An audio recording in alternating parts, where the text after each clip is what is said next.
All right, hey everybody. Dr. Sean Talbot here. Thanks for joining me tonight. Give me just a minute to get all my windows open and we'll get going with the show tonight. So, tonight we're going to talk about resilience, which is different than just lowering your stress. Resilience is basically your body's ability to handle stress, to bounce back up after you get knocked down. Is a good way to think about what resilience is all about. So let me get my windows open. Like this open call always is. It's a webinar style.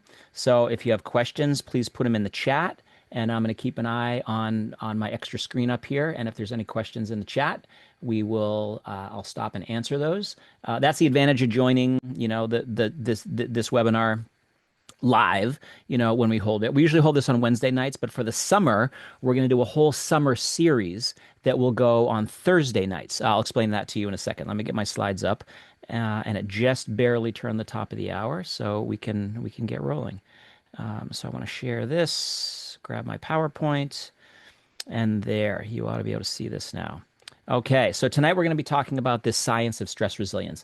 This is the first in a 3-month seminar series that we're calling the Summer of Mental Fitness. And we're going to do it on Thursday nights. The reason we're doing it on Thursday nights, if you got my email, is because here in my town, Plymouth, Massachusetts, the local arts council holds a concert on Wednesday nights, right? And community is a big part of overall mental fitness. And so I want to practice what I preach. I want to go out there and join the other people in my community and get to see people and bring my dog and eat a slice of pizza and listen to some good music. So we're going to do that, and I encourage you guys to find the same sort of thing in your own local community. So anyway, and one of the episodes during this summer of mental fitness is going to be about community and why it's so important, and what having a good, strong community does to your biochemistry, and how that biochemical change improves your mental fitness and actually improves your longevity and a whole bunch of health parameters. So we'll talk about that when we get to it. But tonight is about the science of stress resilience. We're going to talk about why resilience matters, how we measure resilience, and how to build your own resilience, right? Which is really the most important piece of the whole thing. So let me go click on one thing over here and one thing over here. Okay, so let's get rolling. So if this is the first time that you're joining us, here's all the blah blah blah about me. I am a nutritional biochemist, right? PhD in nutritional biochemistry, but I've studied for the past 30 years or so something that nowadays is called nutritional psychology. The idea that there's this food-mood connection. So the foods we eat, the nutrients we expose ourselves to, even, supplements that we take can change our biochemistry, which can change our behavior, which can change how we feel and how we perform in a variety of ways. So nutritional psychologists are sometimes called, you can see up here, psychonutritionists, and you can see all the other stuff. But it's important for you to understand my perspective, right? Because when I recommend, hey, you should think about doing a Mediterranean diet, or you should think about eating more anti-inflammatory foods, or you should think about, removing processed foods from your diet, or adding more fiber, or adding more fermented foods, or adding more flavonoids, or adding a particular supplement, right? Why this probiotic strain versus another one? Why this prebiotic fiber versus another one? Why this herbal supplement versus another one? I don't want you to just take my word for it, right? Take this supplement. I want you to understand the biochemistry behind it. Like, what is it doing in your body? Is it raising serotonin so you're happier? Is it lowering cortisol so you're less stressed? Is it helping your body make GABA so that you can, relax in the face of stress and maybe get a better night's sleep? So like that's why I talk about all these neurotransmitters and cytokines and signaling pathways across the gut-brain axis and things like that, right? It's to help people understand this is the nutrient or meal plan. This is what it's doing in your body. And this is the effect. This is the experience that you're likely to have, So like that I think is important, right? That's the whole reason. I mean, this might sound sad to you, but that's one of the reasons I get out of bed in the morning is to explain to people this kind of stuff, right? So that, if you understand it at a deeper level, then I think you're more likely to plug it into your life and actually get the benefits out of it. All right. So there's that. The company that I run is called Three Waves Wellness. We were very recently named a startup star, so like startup of the year kind of thing by a big organization in the nutraceutical industry called Nutra Ingredients. We are the holistic mental fitness company, and all the things that we do um, come back to this idea of how you feel is not just in your head, it's also in your gut. It's also in your heart. It's also in your immune system. It's also in your inflammatory cascade. It's also in your stress response, right? So, kind of what I just said, all that biochemistry doesn't just stay in one place. It permeates out and travels, if you will, to other parts of the body. And by harnessing that, whether it's through the mental fitness retreat that we run here in Plymouth, Massachusetts, whether it's through the educational programs that I do, we've trained about 1,000 mental fitness coaches around the country. We call them certified mental wellness coaches because there's a whole continuum of mental wellness. You can be at the low end of the mental wellness continuum and just feel awful, right? You might just feel like depressed and anxious and burned out and just kind of blah all the time. Or you could feel amazing, which is the high end of the mental fitness continuum, right? Which is the mental fitness side of it. Or you could be where a lot of people are, and I've talked about this for years. You could be in the middle of that continuum and you just feel kind of okay. And that's no place to be, right? It's not really normal. It's typical because lots of people find themselves there. So we teach people how to get out of that blah zone. Sometimes that involves just education. Sometimes it involves interacting with other people in our mental fitness community. We have an online mental fitness community, and if you do our certification program, you automatically get plugged into that. It might be that you come and do a mental fitness retreat. We're actually going to be holding one. Our next one is in September, so you'll get all the information about that in another one of these webinars. And then the last thing is the nutraceuticals that I've recently launched. This one is called Zenith. This is sort of our flagship product. This is a multibiotic product. I'm not going to talk about this right now, but products that help give you science-based ingredients that help change different aspects of your biochemistry to help you feel better, right? So improved mood, lower stress, better mental focus, that kind of stuff, right? So that's all I'm going to say about that because I want to get into the good stuff. Oh, here's some of the good stuff, free stuff. If you go to my website, my educational website is doctalbot.com, and you go to either of these slashes, /level up, and you'll get access to this Ancient Remedies ebook. If you go /peptide, you'll get access to this peptides book. And so go get both of them if you want to. The Ancient Remedies one is all about nootropics, which are like natural brain boosters, things to help you focus better. Things like saffron and pine bark and theanine and things like that. Adaptogens, things that help you to adapt to stress better, like ashwagandha or cordyceps or rhodiola, or there's a whole list of them. Or psychobiotics, which are specific strains of probiotic bacteria that can help change the signaling across the gut-brain axis. And so in this product in Zenith, we have 4 different psychobiotic bacteria, and I've worked with a number of these. So there's a whole list of them, psychobiotic biotics that have a psychological effect in that section of the book. And then peptides are all about, like, peptides are really, really hot right now in the wellness space. And the reason I wrote this book was I gave a keynote lecture at a big nutrition conference a couple of months ago, and I really wanted to understand this area myself, right? So the way that I sort of think things through is I write them, and then I get on webinars and I talk about them, and I get the feedback from people, right? And so, if I'm able to explain it to people in a way that makes sense, then it helps me understand things better. So this peptides book is all about, like, I'm not pro peptide, I'm not anti peptide. I'm very pro helping my clients and my students get the best information so they can help their clients get the best experience, right? I'm very pro that.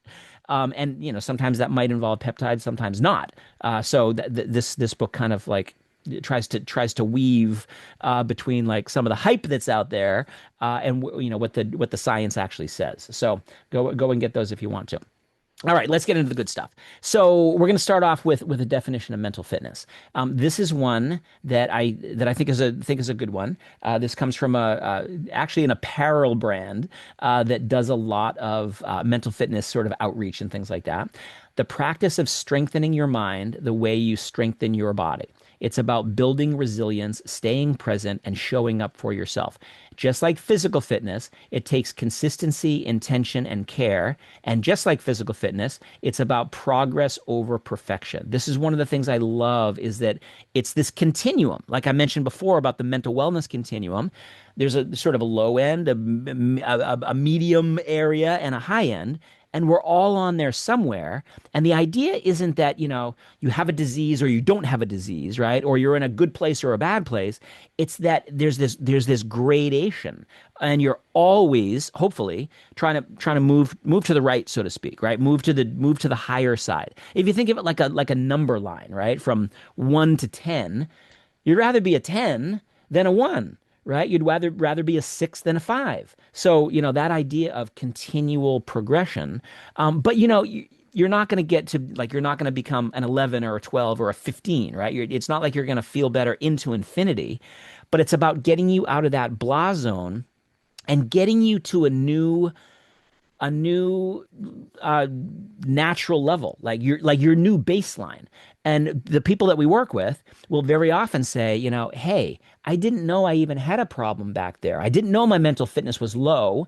I just thought that that's how everybody felt, right? Just thought I was supposed to feel old and run down and tired and irritable and brain fog and all that kind of stuff because everybody else I know feels the same way. Um, but when they get to that new level, right? When I say like level up with the adaptogens book, this is what I'm talking about. You get to this new place, your new baseline, and you will literally, people will say this. They go, I look back to where I was before a month, 2 months, 3 months, 12 months, whatever the case may be. And I don't ever want to go back there. I didn't realize how bad I was until I got out of there. I didn't realize I had brain fog until it went away. That idea of continuous improvement and being able to bounce back from setbacks is really what resilience is all about.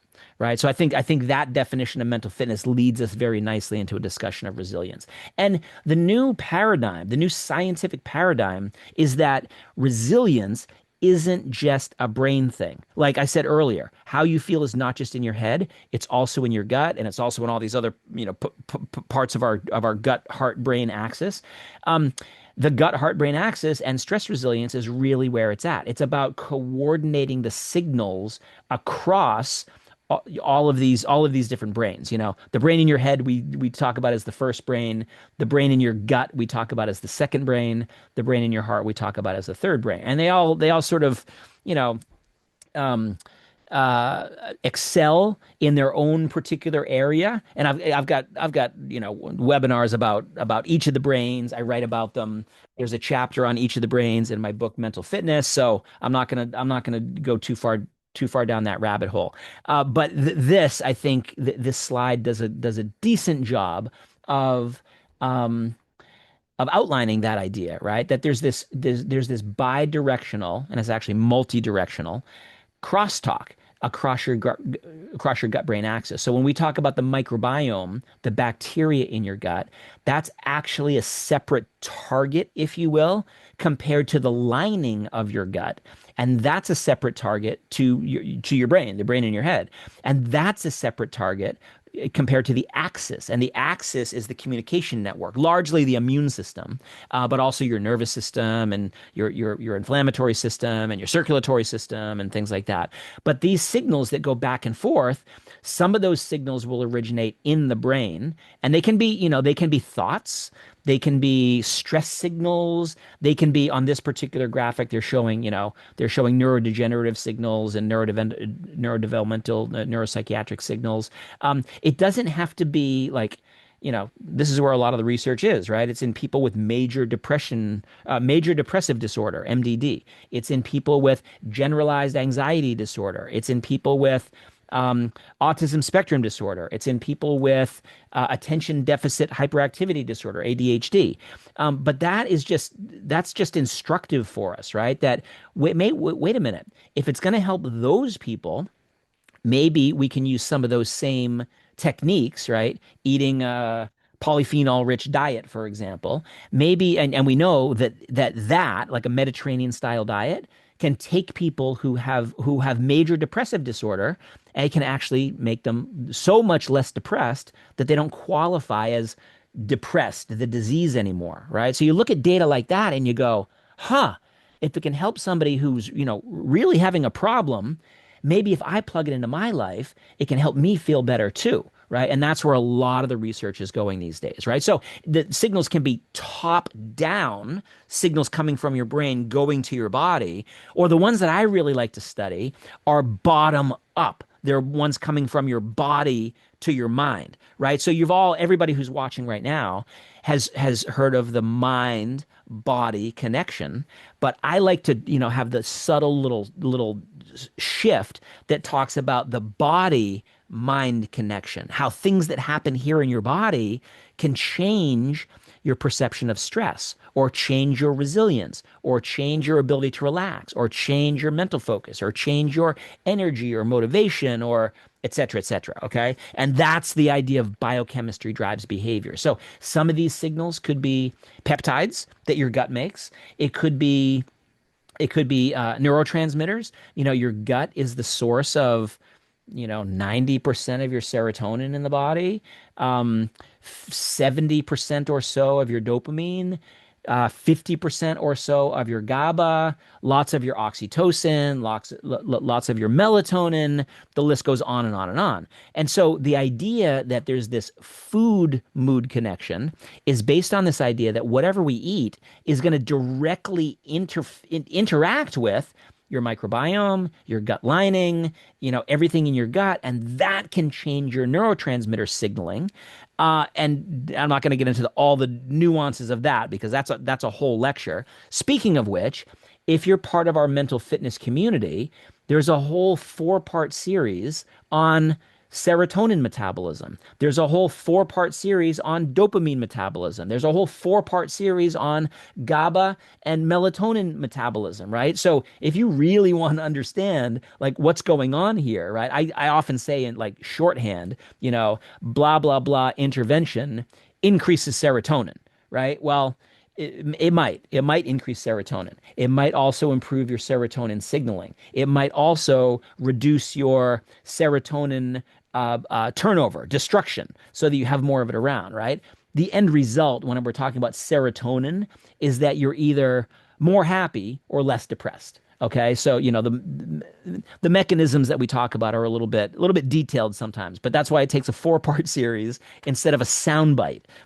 But you get the idea, right? Some of these signals will go across the gut-brain axis through these pathways, right? This is the axis that I was talking about a few minutes ago. The immune system is an important part of that, of the signaling pathways, the neuroendocrine system, your circulatory system, your vagus nerve, of course. I've done a whole webinar about the vagus nerve. And then, eventually those signals get up into the brain and they have various, signaling effects in that end target tissue. And that's what you care about, right? You care about how you feel. You care about what is your stress level. What is your ability to bounce back from that stress level? You care about, can you relax at the end of the day? You care about, are you motivated and focused and energetic during the day? You don't necessarily care about your gut hormones and your neurotransmitters and your microbiota derived metabolites, right? You care about the end result of all that signaling. And, nutrition is how that kicks off. Okay. So part of this Summer of Mental Fitness series is also my allergies. If you could visit us here in Plymouth right now, you could go out and look like you could look across the ocean, and you could see there's kind of a cloud in the air right now, and it's pollen. We're having a huge bloom of pine pollen, so everything is covered with this sort of yellow green powder, including my lungs. So if you can hear it in my voice, I'm a little bit stuffy. There's things that I'm doing from a natural perspective to lessen my symptoms. Maybe we can talk about that some night. But anyway, let's really get into this. So stress resilience, the missing skill in modern health. Um, this, I think, is if people could understand how to improve their resilience, it would solve a lot of problems, right? Because of this, right? People, I've written lots of books about stress. You can see some of them on the shelf back there. One of the things that I tell people a lot when I'm talking about stress is you really should care less about lowering your stress and more about improving your ability to handle stress because of this. Stress is unavoidable. It doesn't look like the world's going to get less stressful anytime soon, right? If you think about the economy, if you think about the political environment, if you think about, there's wars, if you think about, I mean, even just in your own, like, personal situation, like what do your relationships look like, and what does your diet look like, and what does your physical activity look like, and what does your sleep patterns look like, and everything, right? Our world is surrounded by stress, and we get a lot of stress from this thing, right? From your cell phone, social media comparisons, and all that kind of stuff. So you can't necessarily do anything as an individual about the stress out there in the world, but you can absolutely do lots of things about how your body handles stress and responds to stress in here. Okay. And a lot of that is about how you recover from the stress. A lot of that is about how you bounce back from that stress. Okay. So that's the idea of resilience. In stress physiology research, there's lots of different ways to describe it. There's lots of different ways to measure it. We're going to go through some of those, right? Some of the ways that we measure it, and I want you to understand that because then you can kind of pick and choose a little bit about, okay, I'm going to focus on this aspect of stress resilience. I'm going to focus on my inflammatory profile. I'm going to focus on my heart rate variability. I'm going to focus on my cortisol rhythm. I'm going to focus on whatever, right? We're going to go into all of those. And then like I said before, once you understand the biochemistry of it, it makes it much more impactful. And then we can get very sort of precision or precise. So we can follow precision nutrition principles and we can say, okay, I'm going to focus on this. This is my primary limiter, for example, right? Because what stresses me out might be completely different than what stresses you out. Right. So I don't want to have you follow my stress resilience program. I want you to learn how to create your own stress resilience program and then be able to download that to your family, to your friends, to your clients, to your patients, and all the rest. Okay. So let's go to this next one. So stress isn't just about your body becoming damaged, right? Stress is very much this adaptive process in the body, right? You take a little bit of stress, you bounce back from it. You take a little bit of stress, you bounce back from it. There is the idea that chronic stress will actually eventually cause you not to bend and bend and bend and bend and bounce back, but you'll eventually break, right? We all have that breaking point. In my very first cortisol book, 20 years ago, more than that, almost 30 years ago, I talked about, special forces operators, right? Navy SEALs, Army Rangers. They even have a breaking point, right? The toughest people on the planet, and they have a level of stress where they're going to start to break. It's this unresolved stress that really creates the wear and the damage and the breakdown of tissues, right? What we call catabolic. So, acute stress that comes and goes away and comes and goes away and comes and goes away is actually very good for us. It's good for our muscles, right? If we do a curl in the gym, that's stress. And then we put the barbell down and maybe we do another set of curls and then we put the barbell down and then we go home and we let that tissue recover and now our bicep is stronger, right? That's a good stress, what we call EU stress, EU stress. If we were to just do a 10,000 curls, we would eventually break that tissue, right? We'd get a biceps tendonitis or something like that.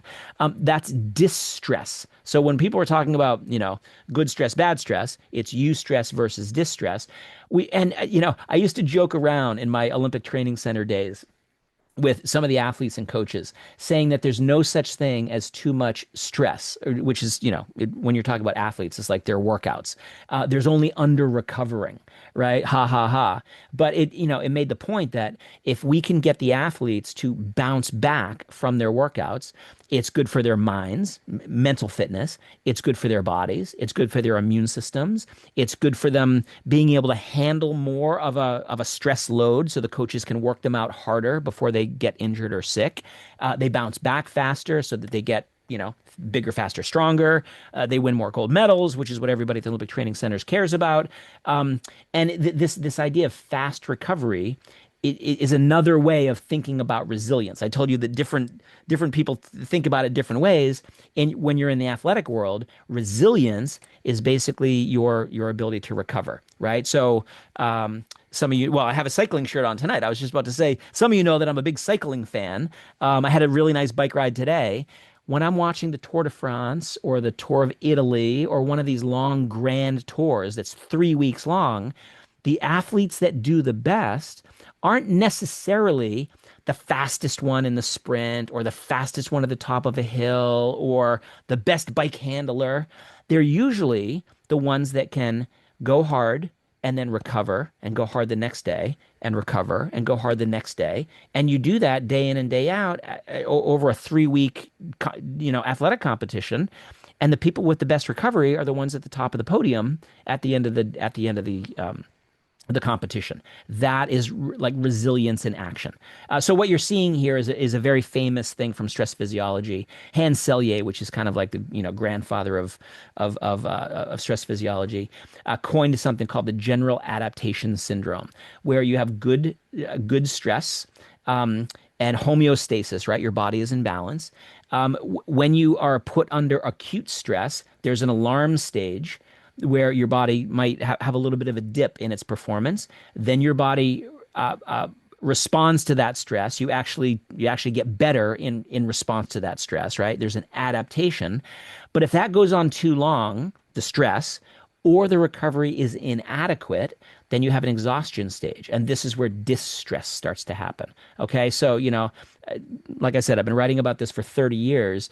Not all stress is bad. It's your ability to handle the stress and recover from that stress, aka resilience, that we really care about.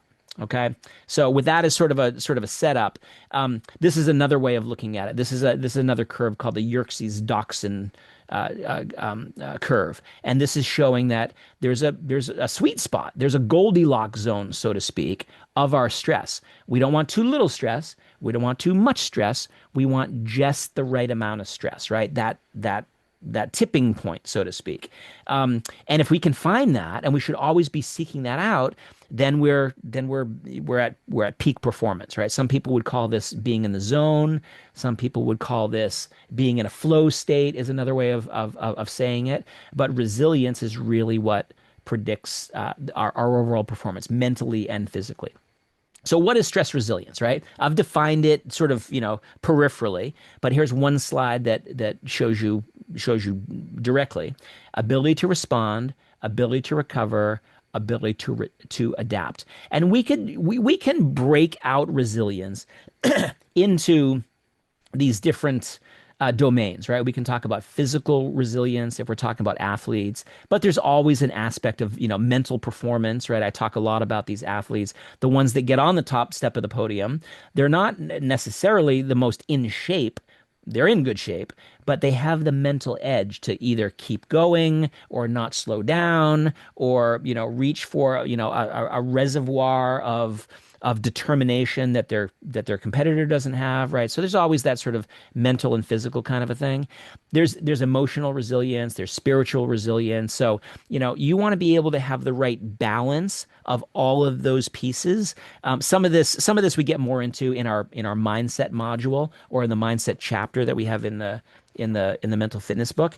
So I'm not gonna delve into too much there. But if no matter which of these domains we're talking about, you still have the same underlying concept, right? You want to have a little bit of stress, not too much stress, just the right amount of stress, and you want to be able to sort of bounce back. Like, get the stress, bounce back from it. Get the stress, bounce back from it. It's that adaptation ability. Okay, I'm going to say this again. I said it right at the very beginning, but I'm going to say it again for emphasis. Resilience is different than just being calm. It's not resilience is not about getting stress out of your life.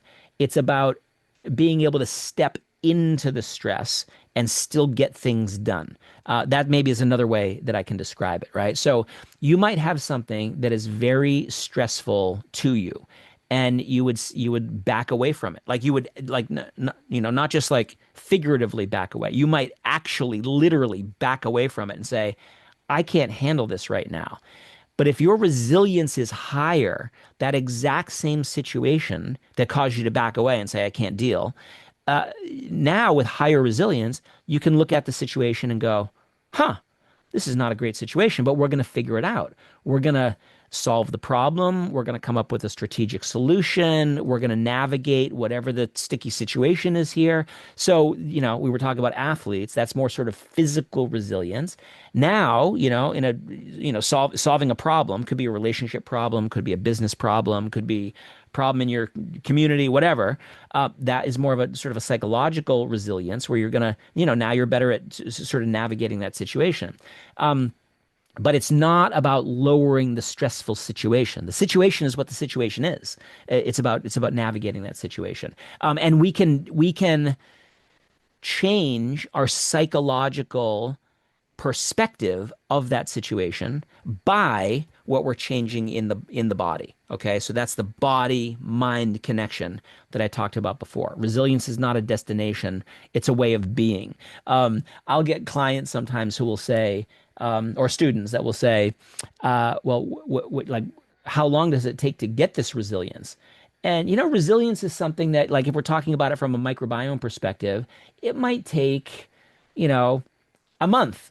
It might take 2 months. It might take 3 months, right? It's not something that happens immediately, right? It's not like lowering your stress levels. We can do that in an hour with certain interventions, deep breathing interventions or vagal stimulation interventions or supplement interventions like theanine, for example, works in about 45 minutes, right? So like really, really fast. That's not resilience though, right? Resilience, your ability to handle stress, is something that takes a while to kind of manifest, but it's always something that you're fine tuning. It's something that might take a hit in and of itself, and that you're working on it again, right? It's like you're always practicing it. You're always fine tuning it. You're always refining it. Okay. This is one of the concepts, nervous system resilience, that I think is really a big problem in our modern world for a lot of people. So I see a lot of people out there in the world who are what I sometimes call tired and wired. Sometimes I say that they're stuck in second gear syndrome, which is they're going all day long. They're going, right? They've got their foot on the accelerator.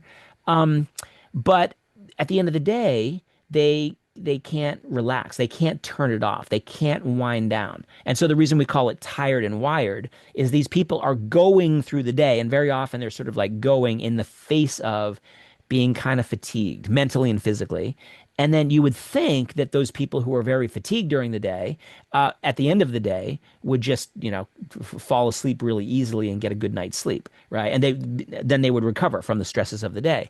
But they don't. Their head keeps going. They can't calm down. They can't relax. They don't get a good night's sleep, and the whole cycle repeats the next day. This is a disconnect between two sides of your nervous system. So you can see on this slide it says two pedals, one system. So your nervous system has kind of like two branches, so to speak. The SNS is called your sympathetic nervous system. That's activation. Think of that as stepping on the gas pedal. The PNS, the parasympathetic nervous system, is about repair. Sometimes we call the SNS your fight and flight system, and the PNS, we call it your rest and digest system. And so, what you should be able to do is have those very well paired with each other, so that when you need to go and do something, SNS, foot on the gas pedal. When you need to stop and slow down and like literally shift down, you put your foot on the brake. Well, first, you do two things. You take your foot off the gas and put your foot on the brake, and that is the relax, recover, rest and digest kind of a thing. A lot of people get stuck. So I have here SNS stall. You get stuck in SNS. So you're always going, always going, always going. That's when people eventually get burned out. You can also have this problem with shifting efficiency, right? Having a problem shifting out of SNS into PNS. So you're not able to downshift in the evening, right? That's what I mean by second gear syndrome, right? You're not in fourth gear or fifth gear, right? Just, doing great things. You're just kind of going. The engine's revving. You're not really getting anywhere. You feel like you're spinning your wheels. But second gear isn't the most effective. It isn't the most high performance gear to be in, but it's enough of a gear where you're not able to recover and relax and recuperate, at the end of the day. And again, that gets into a vicious cycle because then your stress becomes chronic and your signals across your gut brain axis get all out of whack. And that's where you see here. So here's your autonomic nervous system, your ANS, and your two branches: sympathetic nervous system, fight or flight response; parasympathetic nervous system, your rest and digest response. You want to be in balance. You don't want to have them equal. Like it's like that isn't the way to read this little cartoon, that you want them equal. You want them to be adaptive, right? You want them to be resilient. You want to be able to shift in and out of them when you want to. This is one of the things when people ask me about cold plunging. Why is cold plunging good for me, right? And it could be good for you. It could be not good for you, depending on who you are. I'm not going to get into that right now. But let's say that cold plunge is good for you. The reason it's good for most people is that it's teaching them to shift from SNS into PNS, right? It's helping you be better at getting out of that second gear syndrome and being able to be in first gear, second gear, third gear, fourth gear, or neutral, or reverse, like whenever you want to, right? That your nervous system is more adaptable. Okay, cold plunging isn't the only way to do it. Physical activity like exercise is a really good way to teach your body to shift out of SNS and into PNS. There's lots of ways we can do it. I don't want to go too far down that rabbit hole either. Vagal nerve stimulation. The reason I keep pointing to my ear is that a lot of vagal nerve stimulators or toners will access your vagus nerve right here in your left ear. I don't have any of them on my desk right now, but we've got a lot of them here at Three Waves. We've got ones that look like headphones. We've got ones that look like iPods. We've got ones that sit on your chest, because right here at your sternum is another way to access your vagus nerve. There's lots of ways to do it, but it's teaching your nervous system to become better, more efficient at shifting. So this is the same kind of thing. If you're stuck in SNS dominance, right? You are stuck in SNS drive. Then you're always gonna have this. You're always gonna be on alert. You'll be anxious and irritable. You'll have poor sleep. You'll have metabolic strain, meaning you probably have fluctuations in your blood sugar. You probably have trouble losing weight, things like that. And it's not just a brain thing. It will actually affect other organs. So it'll affect your heart and your cardiovascular system. It'll affect your immune system over time. It'll affect your muscles and your bones and everything else. And that can lead to a whole bunch of other systems, psychological symptoms and physical systems. So it's not a place that you want to be. You want to be able to focus on your nervous system. Here's how we measure some of this kind of stuff. So when we're looking at how to improve somebody's resilience, right? There's one way we can do it, right? I use this a lot. Profile of mood states, PALMS. This is a psychological survey. It's not diagnostic for anything, so it's not gonna like diagnose you with major depressive disorder or generalized anxiety disorder or ADHD or anything like that. It's more just in non-diseased people who are just normally stressed out. This is a great way to see how their mood states are changing, what's happening to their tension, depression, anger, fatigue, confusion. And vigor is a positive psychological mood state. I've actually written an entire book about vigor. Vigor in positive psychology research is this three-tiered mood state that is measured by physical energy, mental acuity, and emotional well-being, all wrapped up into one. So if your vigor is high, you're feeling really good. If your vigor is low, you're probably burned out.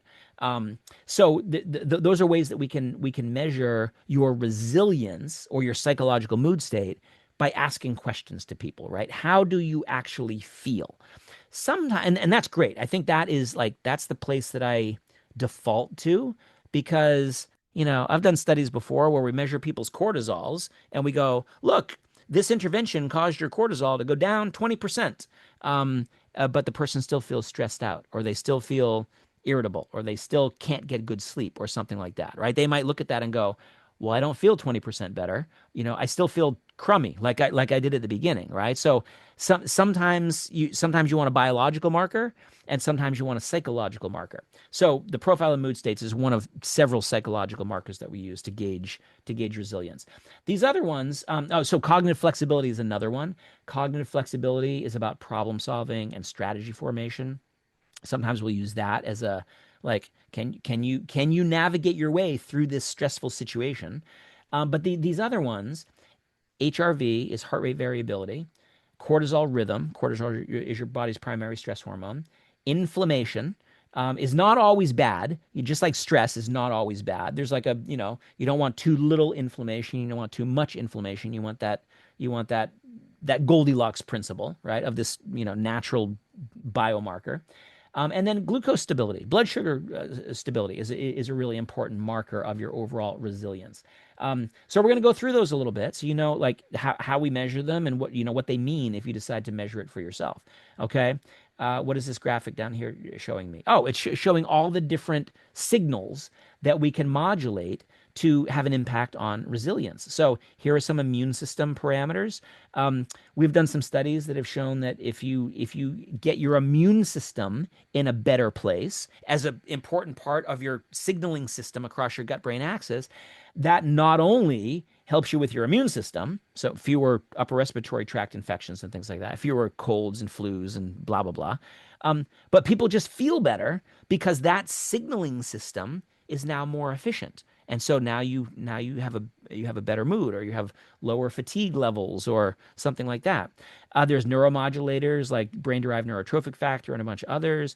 Here's some of your neurotransmitters we talked about before, endocannabinoids, HPA axis. This is your hypothalamic pituitary adrenal axis, your stress response system. This is where we're going to see cortisol and some of the other stress hormones. MicroRNA is a very complicated way that your gut microbiome talks to your brain through some of the anxiety pathways. So all this biochemistry is actually important because it impacts on our psychology, on how we feel. Okay, so let's get into each one of these. Heart rate variability. So I'm measuring this right now with this little device on my wrist called a Whoop band. Um, I don't have it on right now. It's charging. Sometimes I'll have an Aura ring on. Sometimes I'll have an Apple Watch on. Um, when I went for my cycling workout today, I had a heart rate band around my chest that was measuring my heart rate, but it was also measuring my heart rate variability as an index of my stress load. And so I'll be able to go later and look on my app on my iPhone, and I'll be able to see how much stress I put my body under and how I'm recovering. So when I wake up in the morning, I'll be able to check my heart rate variability and see how I recovered from the hard workout that I had today. And if I get a good night's sleep, I had a good dinner before I came down to get on this webinar. So that's going to be important. Um, my sleep patterns are going to be important. Am I properly hydrated? All those kinds of things are going to go into this measurement of heart rate variability. This is a marker of overall tone across the vagus nerve. And the vagus nerve is your hardwired connection between your gut and your heart and your brain and a whole bunch of other branches that it sends out. If you have a higher heart rate variability, that means you're more adaptable. That means you're more resilient. That means you're more recovered, right? You see how this is a sort of a common theme.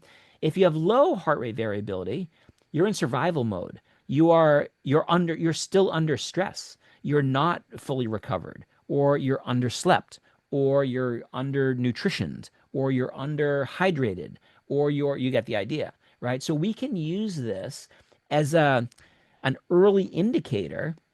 We use it with athletes a lot, but you can use it as an early indicator in yourself of, there's something going on with my heart rate variability. Maybe I'm getting sick. Maybe I'm under a lot of stress. Maybe I'm under a lot of stress and I'm not recovering from stress. Or maybe I'm under a lot of stress and look at that. My heart rate variability is still killing it.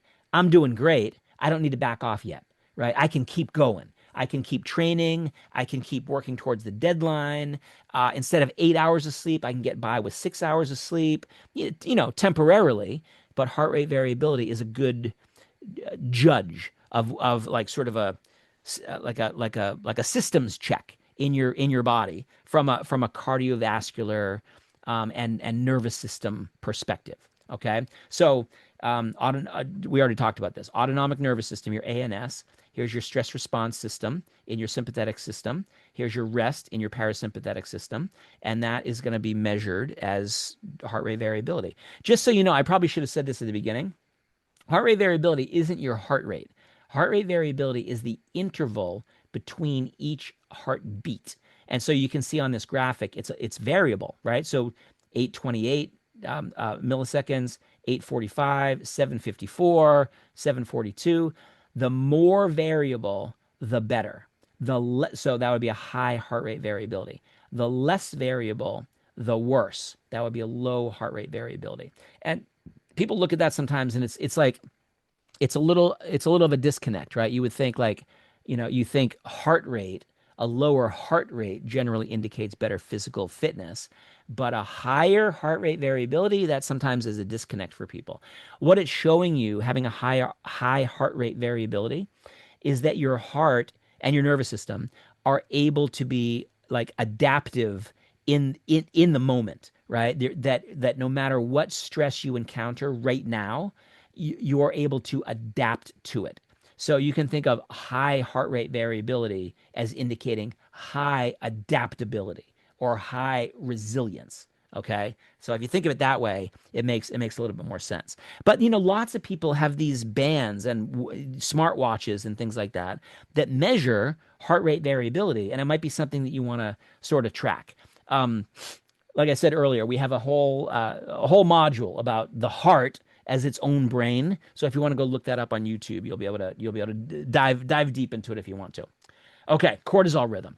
This is the sort of the hallmark um, stress marker that so many people talk about, but I think most people get it wrong.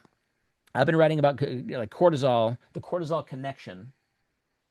This is the second edition, but the first edition of this book came out in 2001, I think, 2001, 2002. So more than 20 years ago, long time. I think it's still the best-selling cortisol book out there. Um, but it's been out a long time, and people still get the whole cortisol thing wrong, right? It's not just that cortisol is bad; it's the stress hormone that causes all kinds of problems. Cortisol does a lot of wonderful things in the body, and so think about to those curves that you saw before, right? The curve that showed you don't want no stress, you don't want too much stress, you want the middle amount of stress, right? Same thing for cortisol, the body's primary stress hormone. You want some cortisol in the morning to help wake you up and get you ready for the stresses of the day. You want less cortisol at night when your body is supposed to be recovering and repairing. If you have a flattened cortisol, that is very likely a signal of you being burned out. And you're not being able to shift from sympathetic into parasympathetic, and some other biochemical measurements that we look at. So this is what a normal cortisol rhythm should look like. Here it's low overnight, but as we're getting to the first part of the day, cortisol rises, it wakes us up, it gets us ready for the stresses of the day, it gets our blood sugar level going after being fasting overnight, and it gets us ready to go. But then throughout the day, your cortisol level, the rhythm should go down, lower, lower, lower, lower, reaching its lowest point in the middle of the night when you're most recovered, most relaxed, most in repair mode. And then the cycle repeats itself, right? It rises again, gets us up, and like this is what we want to see. This is sort of a normal rhythm. This person, if you had this beautiful textbook cortisol rhythm, you would be energetic in the day, you would be motivated, you'd be focused, you'd be solving problems, your immune system would be strong. So, when somebody coughed on you, your immune system would be very vigilant, et cetera, et cetera. You'd be great. But you also want that cortisol to be low in the evening because chronic cortisol exposure can actually be catabolic, can break down tissues, and overnight you want to be rebuilding, repairing, recovering your tissues. Um, if your cortisol is too high at night, it could actually be an alarm bell that keeps you vigilant and doesn't let you calm down and get a good night's sleep, right? So high cortisol in the evening can interfere with your overall sleep quality. Excuse me. This is what we want. We want to be energized during the day. We want to be relaxed at night. But a lot of people have a lot of problems with their cortisol levels. Let me take a drink real quick. Okay. So here's your normal, higher in the morning, higher in the early part of the day, lower in the latter part of the day. If your cortisol were low all the time, you'd just be tired because that you wouldn't have that cortisol signal to get you up and get you motivated and have that good stress, right? Light a fire under your butt kind of thing. Um, if your cortisol level is too high chronically, you're going to be wired all the time because you're going to be getting too much of that signal. So, too much of the signal, too little of the signal, normal signal. A lot of people have a flip-flopped rhythm. So, instead of their cortisol being high in the day, it's low. And instead of their cortisol being low at night, it's high. And this is the tired, wired person. This is the person that drags themselves through the day and then in the evening they can't relax, right? They have a flip-flopped circadian rhythm. And cortisol is only one part of your circadian rhythm, but you guys get where I'm going here. Um, so what we do in any of these dotted lines is we try to restore that cortisol rhythm. So, and I explain this in all my books, I explain this in all my webinars. When I say lower cortisol, we're not really lowering cortisol, we're restoring this rhythm, right? And like it is lowering your overall exposure to cortisol because we can measure something called area under the curve. But we're basically trying to do is get you to have the right amount of cortisol at the right time. And there's lots of ways we can do this. There are probiotic strains that do it. There are there are prebiotic fibers that do it. There are herbs that do it. There's all kinds of ways that we can restore that normal cortisol rhythm. And then what you end up doing is like the experience that somebody gets is that you restore their daytime energy, their fatigue goes away, and you restore their nighttime relaxation, their tension and irritability goes away, right? So like that's where the biology or the biochemistry directly impacts the psychology, right? So, every couple of months, like you'll see cortisol, it'll pop up on TikTok or something like that. And people are talking about cortisol cocktails and, all kinds of silly stuff. It's actually pretty easy to understand. Again, once you understand the biochemistry of it and what's actually driving how you feel, then you can, then you can DIY. You can figure out like, okay, what is it going to be for me? Am I going to, eat this way? Am I going to move my body this way? Am I going to have better sleep hygiene? Am I going to do vagal toning? Am I going to do cold plunging? Am I going to take a supplement? What am I going to do? Right. So, but that's why we have these webinars. So you can choose what's on the menu for you. Okay. Let's talk about inflammation. So, cortisol and inflammation are two of the biochemical bugaboos that I talk about all the time because they can be so interfering with the rest of your metabolism. So I'll do this. If you're watching me right now, um, think of your cortisol being high or your inflammation being high. That can block your neurotransmitter. So let's just use serotonin as an example, right? The happiness neurotransmitter. If you're sad or you're not as happy as you want to be, you don't necessarily have to be like depressed, right? Have a disease of depression, right? When I wake up in the morning and I say I'm feeling depressed today, I didn't just diagnose myself with major depressive disorder, right? There's a disease, but then there's also just vocabulary that we all use to describe how we're feeling. If you wake up and you feel a little bit low, you might think like, oh, my serotonin levels are low, right? They might not necessarily be. They might be perfectly normal. But your problem could be that you have too much cortisol that's blocking your serotonin from getting to where it needs to get. It could also be inflammation that's blocking your serotonin from getting to where it gets. So your experience is that you're less happy than you want to be. But is your solution to increase your serotonin levels so you can get around that blockade? Or is it to lower your stress so your cortisol levels go down? Or is it to lower your inflammation so your inflammatory cytokines go down? Right? That's where the knowledge of biochemistry comes in, and that's why I talk about this kind of stuff all the time, right? So your solution could be a serotonin issue, or it could be a cortisol issue, it could be an inflammation issue, it could be any of the other things that we've talked about so far. But chronic stress elevates these inflammatory cytokines. There are also anti-inflammatory cytokines, so that's where inflammation gets very complicated. But if we're chronically stressed out, we very often will see people will have high cortisol or disrupted cortisol rhythms, like we talked about on the last slide, and high inflammation, chronic inflammation at the same time. Cortisol is typically an anti inflammatory hormone until you're exposed to it chronically, then it becomes inflammatory, right? So again, it's that inverted U-shaped curve that we see across all of biology. Not too little, not too much, just right kind of a thing. Inflammation amplifies our sensation of threat. So if we're overinflamed, our brain is on red alert, right? It is on, you know, it's looking for threats. And the gut barrier really matters here. This is where inflammation and gut integrity are really, really closely linked. So if you have changes in the gut microbiome, you have too many inflammatory bacteria, let's say, that can change your immune system. And the immune system is really what governs your inflammatory load. Your inflammation comes largely from your immune system. That can lead to inflammation in the gut, and that inflammation in the gut can permeate out into the rest of the body. If your gut becomes inflamed, or if your gut becomes leaky, what we call metabolic endotoxemia, that can lead to more immune system activation. That can lead to more production of inflammatory cytokines. That can lead to a higher inflammatory load. So, whenever somebody is stressed out, whenever somebody is having gut problems or imbalances in their gut, that is all impacting their overall inflammatory balance, and it's one of the things that we can measure. So I'm going to go back real quick to this. So when we measure heart rate variability, we can measure it through Whoop Band, Aura Ring, Apple Watch, Fitbit. There's other bands coming to market all the time.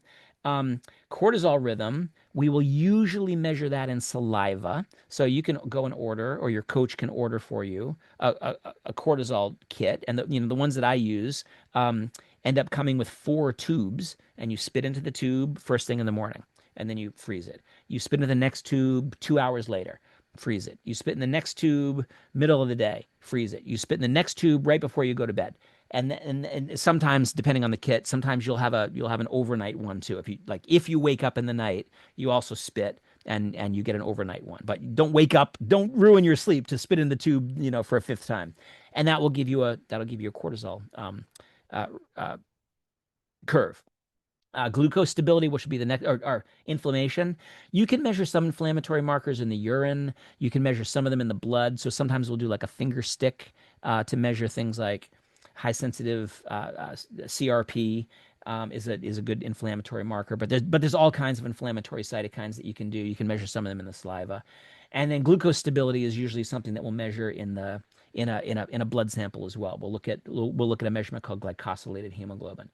So a lot of times, depending on the person, sometimes we start off with some surveys just to see how they're doing. In fact, I have a mental fitness quiz on my website, doctalbot.com. It's right on the front page. You can take it for free, and it brings in aspects of cognitive flexibility and profile of mood states and things like that. It's a fun little quiz to take. It takes about 5 minutes, and you can get a perspective of like, where am I strong? Where am I weak in my psychological profile? So we start there with a lot of people, and then we'll go, okay, let's try this and this and this and see if we can get you feeling better. And if that usually works. If that doesn't work, then we can start bringing in some of these other measurements, right? We can give them or encourage them to go get one of these measuring devices.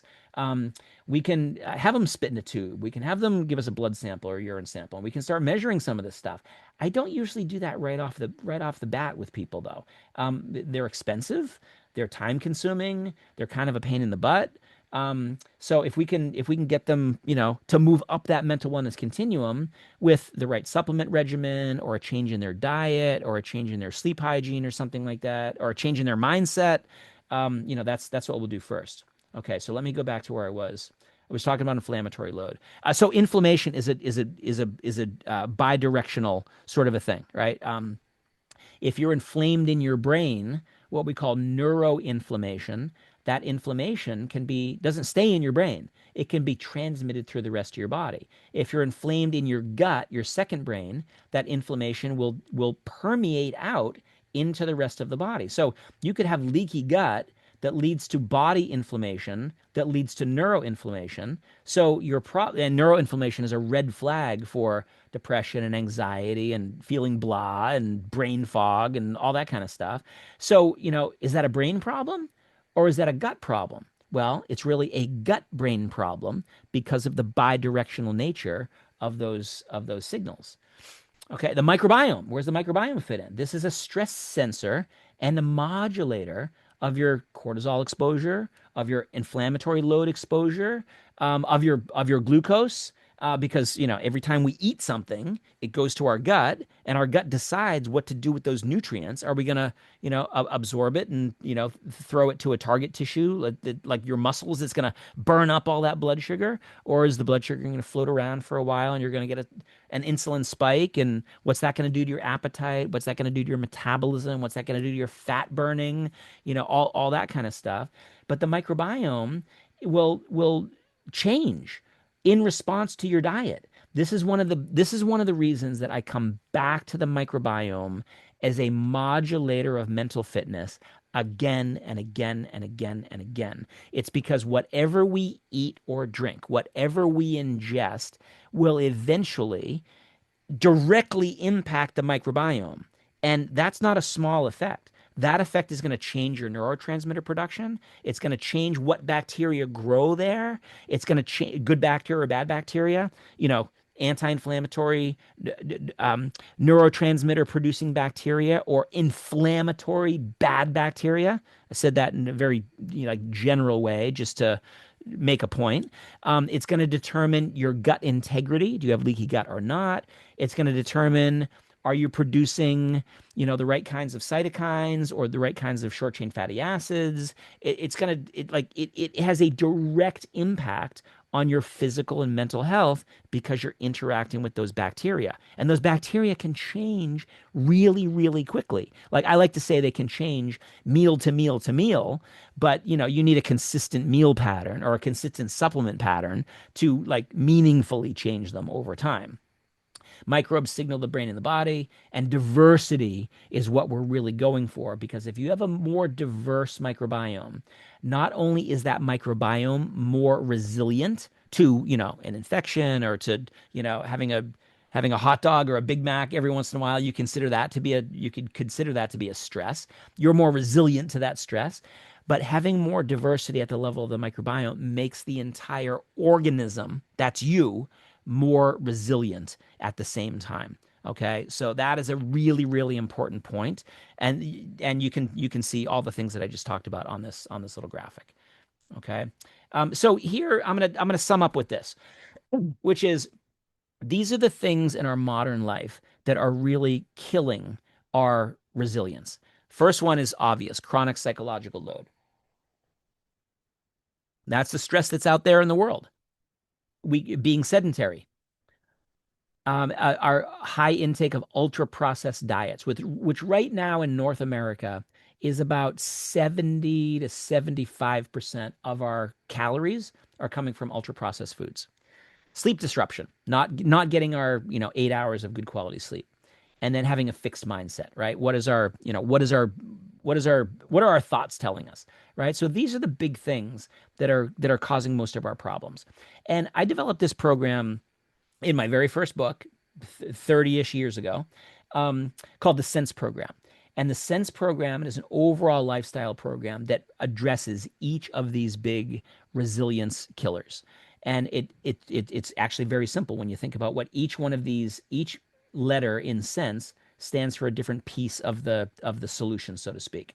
So stress management to help us balance our chronic psychological load, exercise, moving our bodies to balance the sedentary one, nutrition density, eating, more fiber, more phytonutrients, more less processed foods, more Mediterranean style diet, anti-inflammatory style diet instead of ultra processed. Getting better sleep quality, easier said than done, right? That's a whole nother discussion. And then a growth mindset. And I'm not going to go into mindset tonight. Sometimes I'll use this same graphic to talk about where supplements come in. Sometimes supplements just come in here as part of your overall nutrition program. Sometimes those supplements can be used very strategically at the beginning of the Sense program to help you with your motivation so that you are more likely to exercise, or help you with your, for lack of a better term, willpower, your appetite signals, so you're more likely to stay on a nutrient dense diet, or help you with your relaxation and your GABA production and things, and your melatonin production, so you can get good sleep quality, right? So they could be at the beginning of your program to help you get on and stay on the program in a more focused way. They can also be used at the end of your program, right? You do all the things, right? You focus on your exercise, you focus on your nutrient density, you focus on your stress levels, you focus on your sleep quality, etc. And then you use the supplement as the cherry on top to bring it all together, right? But the supplement is never the thing. It's never the only thing that you're doing, right? It's like if you had a client that wanted to get in shape, right? So called. I'll do that in quotation marks. Would you tell them to exercise or eat better? Well, duh, you'd tell them both, right? Supplements are the same way. You're not going to tell them just to take a supplement. You're going to tell them to take a supplement in the context of an overall lifestyle program. That's what they're there for. Okay? And all of that is on the base of microbiome, gut integrity, immune vigilance, and all these signaling molecules that we were talking about up to this point. So I'm just gonna wrap up with this and then give you a couple more places to go for free information. Speaking of supplements, right? This is my supplement, Zenith. This is the reason that our company Three Waves was named as a startup star for 2026. We're taking an innovative approach to mental fitness by building resilience, right? So this whole hour that I've been talking has been about resilience. This is what Zenith does. When people ask me, like, why should I take Zenith? I tell them that it will help them deal with the BS better, right? That's just like a tongue in cheek way of saying it will improve your resilience because it will help improve the signaling across your gut brain axis because it has all these different biotics in it to help you with what we call everyday excellence, right? So it's stress resilience, energy, focus, mood, motivation, all that kind of stuff. You can find out more about it at Three Waves Wellness because it has, I'm going to skip this one, it has all of these different biotics, 12 different ingredients in 8 different branded blends. So this bifazin is 4 different biotics, 4 different probiotics. This AKK001 is a dead bacteria, like a pasteurized bacteria, so we call it a postbiotic. This helps you with your gut integrity. Theanine, a very specific brand of theanine called suntheanine, helps you very quickly to put you in a state of relaxed alertness. Venetron helps with mood. The combination of Vigritonin and Zogenol helps with motivation. And then these two prebiotics, microbiomax and phytospherics, help your body make short chain fatty acids, make neurotransmitters, so you get the right signals going across your gut brain axis, right? So it's not just one thing that delivers resilience. It's a collection of things, and that collection of things includes your stress management and your exercise and your nutrition and your sleep quality and your mindset. The E at the end of that for mindset stands for evaluation, right? Stepping back and saying, how am I doing? What do I need to change? Am I going in the right direction? Do I need to take a step back? Do I need to take a step forward? That's the whole growth mindset kind of an idea. So you can do a lot of this with just changing any one of those. You can add a supplement in. You could start with the supplement. You could end with the supplement. And then the end result is when your resilience comes back, it's resilience, but it's also your mood is better and your energy is better and your motivation is better and your focus is better. Nobody does any of this and comes back and says, my vigor is better or my resilience is better. They might say resilience, but they'll say things like, I'm not snapping at people, or I'm better able to handle my traffic jam, or I'm better able to solve problems, or I feel more creative, or I just feel like my old self. I felt off kilter before, and now I feel on kilter. Is that even a thing? But you get the idea, right? You're out of whack, and then you're back on your game, right? That's resilience. And how we talk about it in our normal vocabulary can be different depending on, were we fatigued and now we're energized, or were we stressed and now we're calm, or you guys get the idea, right? We all talk about it in a different way.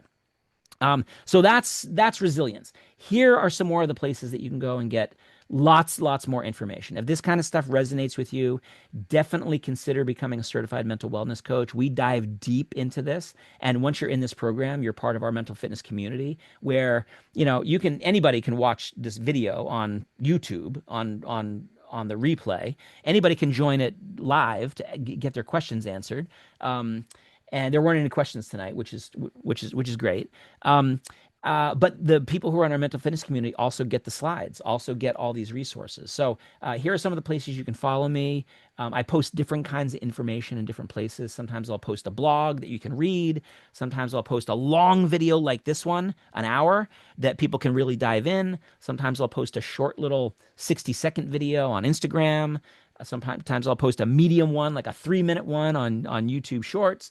So all kinds of places you can find information. I try to make this as available as possible to people so that you can learn how all this stuff works and create your own sort of a plan.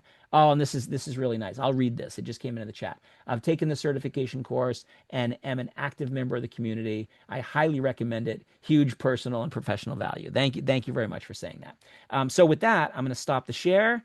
I'm going to thank everybody for joining in. And remember, this is going to be every Thursday night this entire summer, all the way until Labor Day. So mark your calendars, 7 o'clock p.m. Eastern time, and come join live because then we can get your questions answered. And if you can't join live, see the replay on YouTube. Okay? See you guys next time. Bye bye.